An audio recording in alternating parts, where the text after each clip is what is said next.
Perhaps you came to this channel for the big turbos, crazy builds, or even the characters that own them.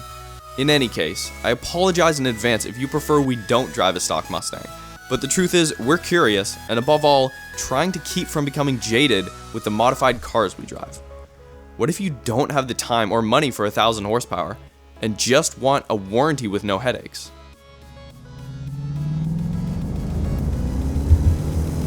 Then this, the 2015 Mustang GT, should definitely be on your radar. I have to admit, Mustangs have been largely a hit or miss kind of thing for me.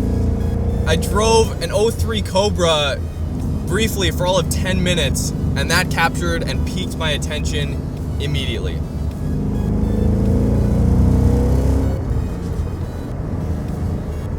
I'm not gonna lie, I've wanted to drive the new Mustang for a really long time. Not the EcoBoost, not the V6, but this, the 5-liter GT. The Mustang's gang leader, or at least until the GT350R was released.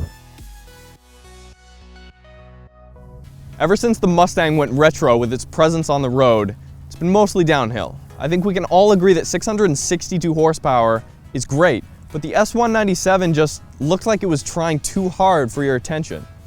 Ford's got this one nailed though. The proportions are balanced, especially from a profile, while its road presence is undeniable when it's in your rear view. Not that it's very likely to ever be there. So we're starting off this review in Sport Plus mode. Now, surprisingly enough actually, 20 years ago, if you were to tell anyone that the Mustang GT was gonna have various driving modes, they wouldn't have believed you. But here in 2015, you've got Comfort, Sport Plus, and Track. And steering feel as well, we're in Sport Plus for both. Track mode turns off the traction control, which I may do later, but on public roads there's really no reason unless you're Chris Harris and are going sideways everywhere, but I'm not Chris Harris, so I won't be doing that. It's definitely a quick car. Honestly, it feels, despite the Mustang and all its weight, 435 horsepower or thereabout is plenty adequate for this chassis. Yeah, it sucks you back for sure. It's a quick car. I've heard a lot of people comment in videos before that the EcoBoost is feels like it's lacking a little bit in power, especially on the track when you have all the wide open space. And I can imagine that, but coming into this Mustang, it feels like you wouldn't really need any more power on a public road. I mean, you could definitely have more power and have a lot more fun, but for something to buy out of the box for a reasonable price that has heated and cooled seats, honestly a really nice interior, it's really original. Mustangs have always been good at that as of late, and to get all this for a reasonable price, as well as 435 horsepower where you have a massive 5-liter Coyote engine under the hood, dare I say it's kind of a really good value car, to be honest. From what I can tell so far, build quality is top notch too. On a tight road like this, even to wind it out to 6,500 RPM, you need a lot of space, even in third gear. It's a quick car for sure. It's a lot of fun.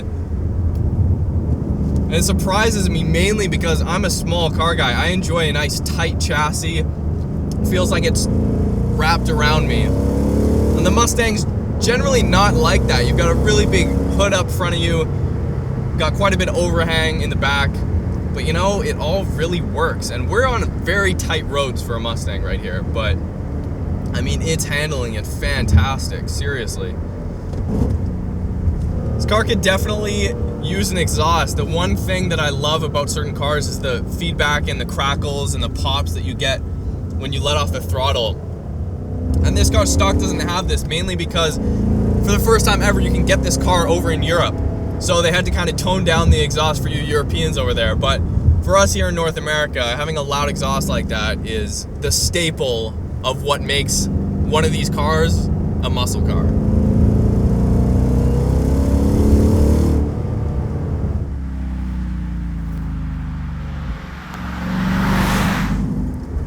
Shifter feels really nice, actually. A lot of these cars I get in have completely junk shifter feel from the factory, quite honestly.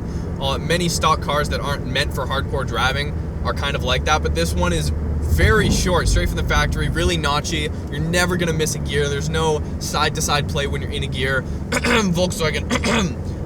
But as far as shifter feel, honestly, it's great. The clutch is nice and easy, but it makes you feel like you're in a sports car. It's not numb or anything like that. Steering, you can definitely tell it's electric power steering, but as far as tweaking the system, Ford has done a fantastic job. In Sport Plus, I mean, it feels great. There's not really much to complain about there.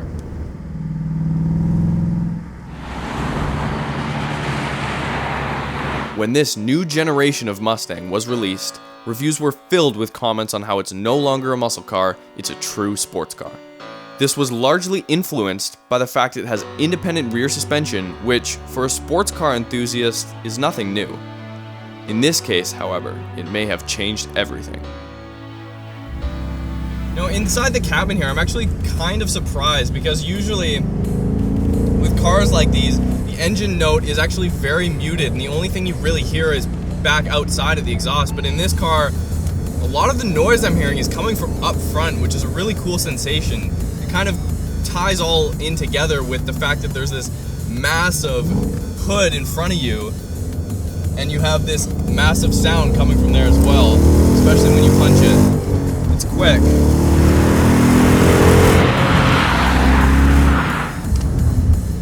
Brakes feel really good, nice and firm immediately.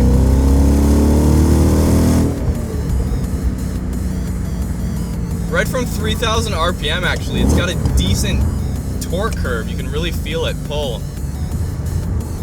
Looking at the gauges in this car, I actually really like the gauges, but I've always kind of laughed at the how it says ground speed on the speedometer. And I get what they're going for. They're kind of going for an airplane theme with the switches down here and stuff. It feels like you're in a fighter jet, or at least that's what they're going for. And the added ground speed text there, I mean, doesn't do anything for me. Maybe for some people it adds to the essence and feeling of the car as a whole. But for me, it's something I can do without. Brakes feel really nice and firm, actually. I am extremely surprised. I guess I should kind of come to expect this from new cars nowadays, but seriously. People have been praising this car for being an actual sports car rather than just an all-out muscle car such as the Challenger, especially with the addition to that new IRS, independent rear suspension. Now, this isn't the first Mustang to have independent rear suspension. The 03 and 04 Cobras did, but those are few and far between, and for the most part, this chassis is much, much improved over that technology from, I guess, over 10 years ago now. Like I said, I haven't driven any Mustangs without IRS, which is kind of a funny thing, because most people can compare the two, but I can't. But for me, going through these corners, I mean, it feels very compliant, it feels very planted. You know, the Mustang is one of those cars that a lot of people don't want to like. They don't want to like the Mustang just because of the stereotypes. But seriously, you're completely shutting yourself off to some amazing cars if you take all these stereotypes into consideration and give a shit about what people think what car you buy. Seriously, this is a fantastic car. Now, I'd love to compare this to like a Challenger SRT8 or a Camaro SS. That would be a great comparison. But for me, this is the first of the new pony cars that I've been behind the wheel of, and man, America has come a long way. Okay, did we just go through an entire video without mentioning the terrible stereotypes that come along with Mustang ownership? It's like baggage if you own one of these cars, and especially within the modified community, Mustang owners are constantly wondering what people think of them and if they quickly need to prove themselves as a real enthusiast before someone just assumes they just enjoy showing off and being loud for the sake of it. I get it. But that's exactly why we're here today driving this Mustang GT. I know that there are people out there that truly enjoy driving Mustangs for their capabilities on the road, and I really had to find out why. Turns out with this new GT, they're onto something. Anyways, thank you guys so much for watching. This has been the 2015 Mustang GT. My name is Marcus, and you're watching Roads Untraveled. As always, go tell your friends, subscribe if you enjoyed the video. We've got lots of cool stuff coming. Go like us on Facebook, Instagram, Twitter, all that good stuff. Head on over to roadsuntraveled.net where we've got photos, driving routes, blog posts, and lots of other cool stuff on the website. So go check that out. See you guys next time.